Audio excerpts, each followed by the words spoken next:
ఆ తల్లి ఆకలి రూపంలో శరీరంలో ఉండి నువ్వు తిన్నటువంటి పదార్థం పూర్తయిపోయింది కాబట్టి మళ్ళీ కొంత పదార్థాన్ని వెయ్యి అని అడుగుతుంది. వేసిన పదార్థాన్ని జీర్ణశక్తి అంటాం. జీర్ణం చెయ్యడానికి కావలసినటువంటి శక్తిగా ఆమెయే లోపల పొటమరిస్తుంది.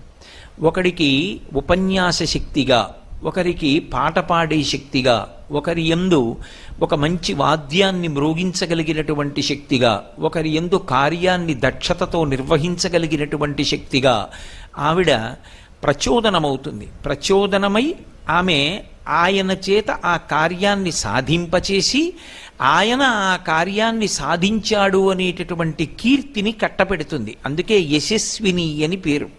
ఒక వ్యక్తి ఒక విషయంలో అపారమైనటువంటి కీర్తి పొంది ఉన్నాడనుకోండి, అలా కీర్తి దేని చేత పొందుతాడు అంటే పరదేవత